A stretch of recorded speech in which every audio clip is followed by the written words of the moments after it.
écoute-moi, la bénédiction de Dieu passe par des êtres humains. La bénédiction de Dieu va toujours passer par des êtres humains pour te parvenir. N'adore pas l'être humain là. Adore Dieu. Mais l'être humain là, respecte-le. Sois reconnaissant, sois reconnaissante. Parce que l'être humain qui est devant toi est la main de Dieu. Souvent on bafoue les gens. On a des manques de respect là. On a un mauvais comportement, on parle mal. Et on dit dans tous les cas, si Dieu veut me bénir, il va me bénir. Tu n'es pas Dieu. Et tu es ingrat. Pour le peu qu'on t'a déjà fait, le bien qu'on t'a déjà fait, tu es ingrat. Tu n'es pas reconnaissant, tu détruis même la personne, tu fais du mal.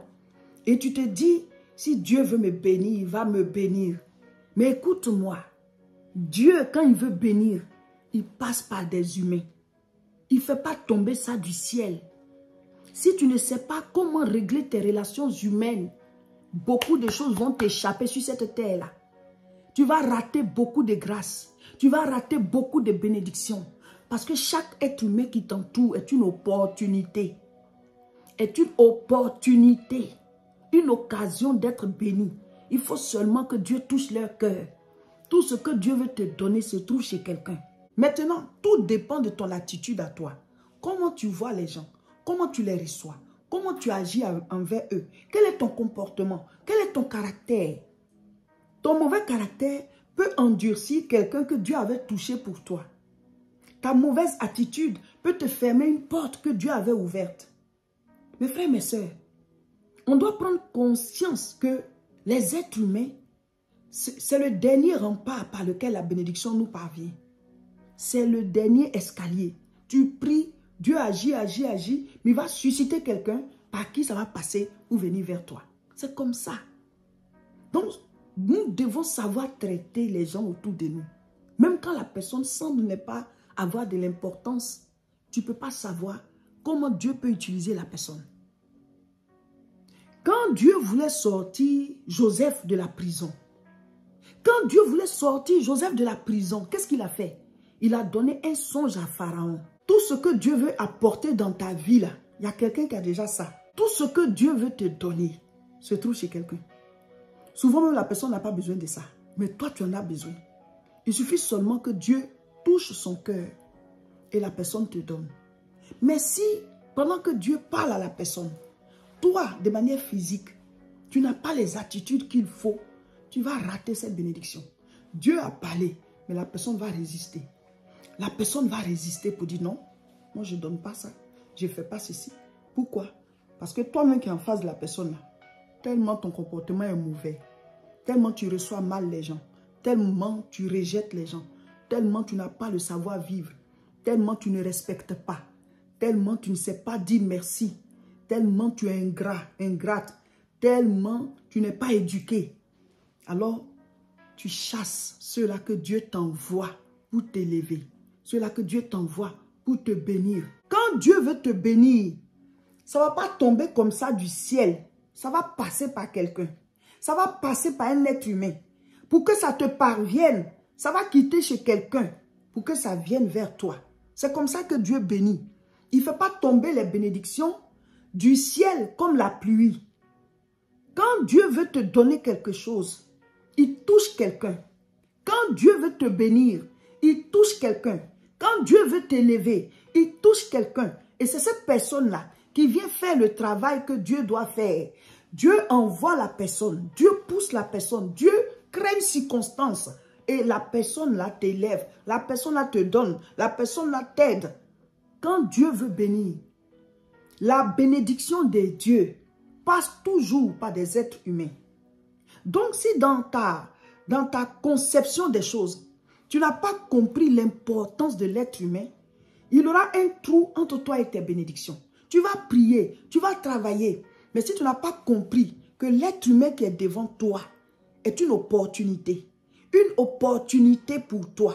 Si tu n'as pas compris que les êtres humains qui sont autour de toi sont tes opportunités, c'est-à-dire des opportunités par lesquelles Dieu va passer pour t'exaucer, pour t'envoyer ce que tu as demandé. Quand Dieu a décidé de sortir Joseph de la prison, il a donné un songe à Pharaon. Pharaon a fait un rêve et il a fallu qu'on explique son rêve. Mais Pharaon pouvait même avoir, je ne sais pas, autre chose. Il pouvait faire autre chose. Le rêve là vient d'où? Il a eu un songe. Pourquoi? Parce que Joseph, lui, il a la capacité surnaturelle d'expliquer les rêves, d'expliquer les songes. Et puis, ça se réalise. Donc, Dieu voulant sortir Joseph de la prison, Dieu voulant élever Joseph, il donne un songe à Pharaon. Dieu n'est pas descendu, il est passé par Pharaon. Pharaon qui est le numéro 1, qui est le roi d'Égypte. C'est lui le chef. Il a fallu que ce soit lui qui fasse un songe, que ce soit lui qui ait un rêve, qui fasse un rêve et qui se lève pour dire, il faut qu'on explique mon rêve. Et en même temps, Joseph est quelqu'un qui sait expliquer les rêves. Joseph sait expliquer les rêves. Il a déjà fait ses preuves auprès des officiers de Pharaon, auprès des gens qui travaillent à la cour de Pharaon. Quelles circonstances! Dieu voulait bénir Joseph. Dieu voulait le faire sortir de prison. Il a touché Pharaon avec un rêve. Quand ils sont allés chercher Joseph dans la prison, pour dire Pharaon t'appelle. Joseph n'est pas apparu comme ça, la manière dont il est sorti de la prison, là, pour aller dans la cour de Pharaon. Dès qu'il allait rentrer, il allait l'attacher, le rejeter encore dans la prison. Là. Joseph allait se laver. On dit il s'est rasé, il s'est bien habillé, puis il est parti. Parce que ça dépend de où il s'en va. Ça dépend de où il s'en va. Quand souvent, vous partez rencontrer des personnes d'une certaine hauteur, vous ne prenez pas soin de vous. Vous ne vous habillez pas comme il faut. Et vous apparaissez comme ça. Du coup, on vous donne un aspect là, on vous donne un certain niveau là. On n'a même pas envie de vous donner le poste. Du coup, on a juste envie de vous chasser de là, quoi. Parce que vous rabaissez même le niveau du lieu. Mes frères, mes sœurs, tout ce que Dieu va vous donner, ça va venir par des hommes. Si tu ne sais pas traiter les relations humaines, tu vas rester là, comme le malade de la piscine de Bethesda. Il est resté là. Jésus lui a dit, monsieur, est-ce que vous, là, vous voulez guérir vraiment? Il dit, je n'ai personne pour me jeter dans l'eau. Quand l'eau est remuée là, le premier qui tombe, c'est lui qui est guéri. Lui, il a fait 38 ans. Il n'y a pas quelqu'un qui peut se décider pour dire, ah, le gars, il a duré ici, hein, on va l'aider. Il n'y a personne. Lui, il gère comment ses relations humaines. Par contre, il y avait un autre qui était paralysé aussi. Lui, il avait 4 personnes qui l'ont soulevé comme ça. Ils disent, aujourd'hui, là, tu vas guérir. Ils sont allés trouver Jésus en train de prêcher dans une maison. Tellement il y avait du monde. Jusqu'à dehors.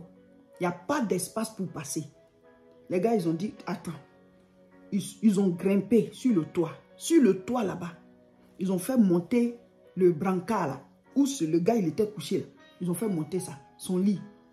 Ils se sont retrouvés sur le toit.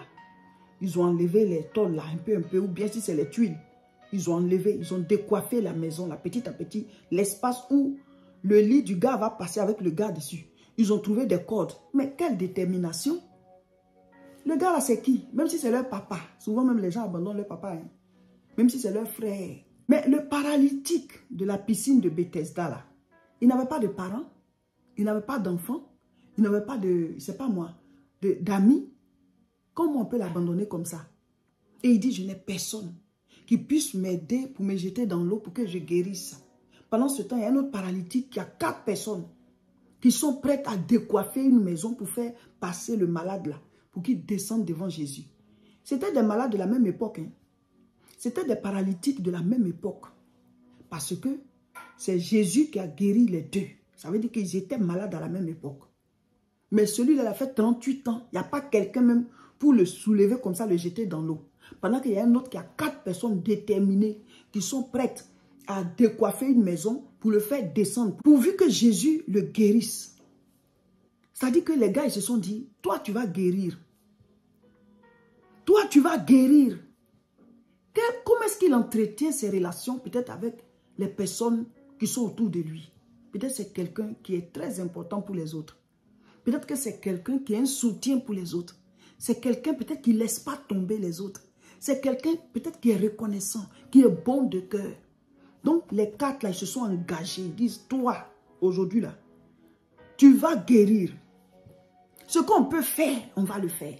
Mes frères, mes soeurs, est-ce que vous avez des gens qui peuvent s'engager comme ça pour vous? Est-ce que vous-même, vous êtes engagé comme ça pour les gens? Comment vous prenez les autres autour de vous? C'est vrai, les mauvais, il en aura toujours. Ça, c'est la parenthèse. Parce que souvent, on est tellement déçu par l'ingratitude. Mais mon frère, c'est comme ça. C'est comme ça. Quand tu prends comme ça un lot d'arachides, il y en a dedans qui seront pourris. Tu prends un lot d'haricots, il y en a dedans qui seront pourris. Tu prends un lot d'oranges, il y en a dedans qui seront, en tout cas, qui ne seront pas totalement bien. Donc, les mauvais, on va toujours tomber dessus. On va toujours les trouver sur notre chemin. Jésus avait 12 apôtres, il y avait un mauvais dedans. Donc, c'est ça. Sur 12, il y en a toujours un. C'est ça le pourcentage. Mais les bons sont plus nombreux. Mais nous, là, on se comporte comment envers les autres? Comment est-ce qu'on se comporte? Souvent, nous avons un très mauvais caractère. Et donc, Dieu peut dire à la personne de t'aider. Mais à cause de ton mauvais caractère, là, à cause de ton mauvais comportement, là, la personne dit non. Quand Joseph est arrivé devant Pharaon, il n'a pas parlé à Pharaon à la je m'en fous. Il a respecté Pharaon. Parce que c'est Pharaon, c'est lui le chef. Un seul mot de sa part, on te décapite.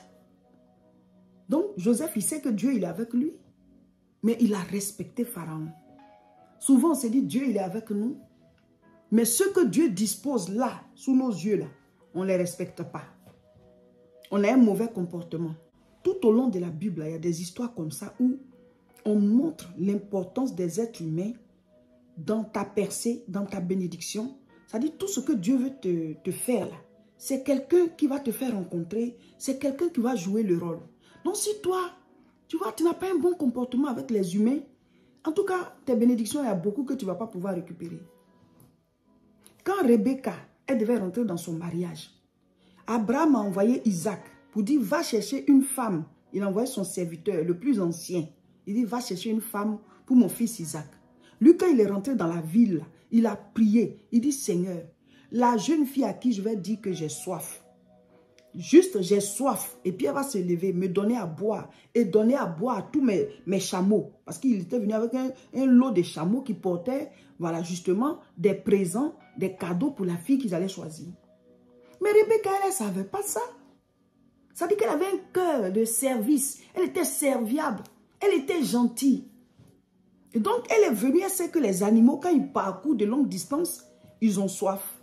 Donc, le monsieur, il a demandé de l'eau. Elle lui a donné de l'eau. Et elle a puisé l'eau encore pour que les chameaux, là aussi, puissent se désaltérer. Et donc, il a regardé et dit, mais voici ce que j'ai demandé à Dieu. Et la fille, elle a fait ça. Donc, c'est elle qui doit épouser Isaac. Imagine que Rebecca, elle avait eu peut-être un mauvais comportement envers le monsieur. Est-ce qu'on peut la choisir pour épouser Isaac? Dieu va dire c'est elle, mais elle-même son comportement là, va l'empêcher de rentrer dans le mariage. C'est comme ça. Dieu va toujours utiliser des humains pour pouvoir décanter les situations dans vos vies. L'anneau sur lequel Jésus devait monter pour entrer à Jérusalem, l'anneau là, il appartenait à quelqu'un. Et l'anneau était attaché à un carrefour. Et Jésus a envoyé 2 de ses disciples. Il dit, allez-y à tel carrefour, dans tel village. Vous allez trouver un anneau attaché. Quand vous allez vouloir le détacher là, ils vont vous demander pourquoi. Vous allez dire, le maître en a besoin. Et ils vont le laisser partir. Mais l'anneau là, il appartenait à quelqu'un. C'est le petit de l'âne. Ça veut dire que la maman même, elle était là. C'était l'animal peut-être d'un monsieur. Et l'animal a fait son petit. Et il était attaché, il était là. Donc c'est un être humain qui a travaillé à ce que Jésus ait l'anneau là pour entrer à Jérusalem. Donc si lui, il bafoue les gens, ce qu'il lui faut pour rentrer dans son Jérusalem, il ne va pas rentrer. De la même manière, il y a des gens que Dieu dispose pour te faire entrer dans ton Jérusalem. Ça veut dire qu'il y a des choses que ces personnes-là ont, comme l'anneau là, dont tu as besoin. Mais quand tu vas vouloir détacher là, il y aura problème parce que tu n'as pas l'attitude qu'il faut. Jean 4, à partir du verset 9. La femme samaritaine lui dit, « Comment toi qui es juif, me demandes-tu à boire, à moi qui suis une femme samaritaine? » Les Juifs, en effet, n'ont pas de relation avec les Samaritains. Voilà. C'est la femme samaritaine, on connaît tous son histoire. Quand Jésus lui a demandé à boire, c'est la réaction qu'elle a eue. Comment toi, tu sais très bien que nos peuples ne se parlent pas. Toi, tu es juif, moi je suis samaritaine. Par rapport à quoi? Tu viens me demander de l'eau. Regardez ce comportement. Écoutez bien la réponse de Jésus. Jean 4, verset 10. Jésus lui répondit, « Si tu connaissais le don de Dieu, et qui est celui qui te dit, donne-moi à boire, tu lui aurais toi-même demandé à boire et il t'aurait donné de l'eau vive. » Donc, regardez la communication de Jésus et la femme samaritaine. C'est une dame qui tient compte de, voilà, des conflits qu'il y a entre leur peuple. Donc, elle a pris Jésus un peu du haut, quoi. Jésus dit, donne-moi à boire. Elle dit, mais toi, tu n'es pas un juif. Tu sais très bien que nos deux peuples-là ne se parlent pas. Vous, les juifs, là, vous dites que nous, on n'est pas les vrais enfants de Dieu. Et qu'il faut adorer à tel endroit, tel endroit. Donc, il y a une querelle entre eux. Maintenant, le gars, il te demande à boire. Toi, tu lui sors ça. Jésus lui dit, si tu savais qui est devant toi, ma soeur, si tu savais qui est devant toi, c'est toi-même qui aurais demandé de l'eau. Vous voyez souvent, des gens viennent vers nous dans une condition humble. Et nous, on a une manière orgueilleuse de nous comporter. Si on savait qui est cette personne. Il dit, si tu savais le don de Dieu, et si tu savais qui te demande à boire, c'est toi-même qui allais demander à boire. Souvent, la personne te sollicite pour quelque chose. Mais ce que la personne peut te donner là, c'est plus que ce qu'elle demande. Donc, si tu savais à qui tu as affaire, tu n'allais pas te comporter comme ça. Si tu savais que ce pourquoi tu pleures tous les jours, celui-là, il peut te donner ça. Dieu peut passer par lui pour te donner. Tu n'allais pas te comporter comme ça. Si tu savais que cette personne qui est là, un seul mot de sa part, et puis tu obtiens ce que tu cherches depuis des années, tu n'allais pas te comporter comme ça. Si tu savais que cette personne-là, un seul mot de sa part, et tu obtiens ce que tu cherches depuis des années, ce à quoi vraiment tu aspires dans ta vie, là, cette personne est une porte par laquelle tu peux passer pour avoir. Sa seule signature t'ouvre de grandes portes. Parce que Dieu passe toujours par des êtres humains pour nous positionner. Il nous donne ce qu'on lui demande en passant par quelqu'un. Mais si tu n'as pas la bonne attitude, la personne va venir en vêtement d'humilité. La personne va venir comme celui qui demande, alors qu'en fait, c'est toi qui dois lui demander. Alors qu'en fait, la personne est ta porte. Alors qu'en fait, la personne est l'envoyé de Dieu vers toi. Pour que tu reçoives l'eau vive. Mais ton attitude, Jean la Samaritaine, toi, tu ne sais pas que nos deux peuples ne se parlent pas. La manière dont on traite les gens qui viennent en fait pour notre bénédiction. Mon frère, ma soeur, ça compte. Ça compte. La Bible dit qu'il y avait une jeune esclave dans la cour du général Naaman. Naaman avait la lèpre. Il avait un poste élevé. Il avait une maladie dégradante, une maladie qui humilie, qui fait qu'on est obligé de mettre les gens de côté. Il cherchait sa guérison. C'est parti de qui? La jeune fille, esclave qui était chez eux. Elle a été la porte. Elle a dit, oh, si mon maître, mon Seigneur était dans mon pays là-bas, il y a un prophète qui allait le guérir. C'est comme ça que le général s'est déplacé pour aller voir le prophète. Et le prophète lui a dit, va te laver dans l'eau 7 fois. À la 7e fois, tu vas guérir. Au départ même, Naaman même, il a négligé cette parole. Mais après, il est parti et il a été guéri. Mais comment est-ce qu'il a eu l'information? Il y a une jeune fille qui travaille chez lui comme esclave. Parce qu'ils ont fait la guerre et ils ont pris des esclaves. La petite là s'est retrouvée chez lui pour servir, aider sa femme à préparer. C'est comme ça que lui a eu l'information pour sa guérison. Tu vas aller dans un service. Le vigile qui est devant la porte, tu vas le traiter avec mépris. Alors que lui, il peut te faire accéder au président, PDG de l'entreprise. Il peut te faire rentrer quelque part malgré qu'il est assis devant la porte là. Peut-être que toi, c'est ta porte qui est là. Tout le monde va te refuser. Lui va te dire, assis-toi là. Le tonton là, il va passer. Je vais parler de toi. Mon frère, ma soeur, comment on traite les êtres humains? Comment on traite les gens? Tu vas aller quelque part parce que la personne est serveuse. Tu as une manière de faire. Tu ne peux pas savoir. Si tu savais le don de Dieu, Et qui est là en train de te servir là? C'est toi-même qui allais demander. Comment est-ce qu'on traite les humains? Toutes nos bénédictions passeront par des humains. C'est vrai, il y a de mauvaises personnes, mais tout le monde n'est pas mauvais. Tu te protèges contre les mauvais. Parce qu'il en aura toujours. Il aura toujours ceux qui vont nous trahir. Même Dieu, il a été trahi par le diable. Jésus a été trahi par Judas. Donc, on sera tous trahis. Mais ils ne sont pas nombreux. Mais ceux qui sont nombreux, puis nous, on se comporte mal là. Qu'est-ce que Dieu va faire maintenant?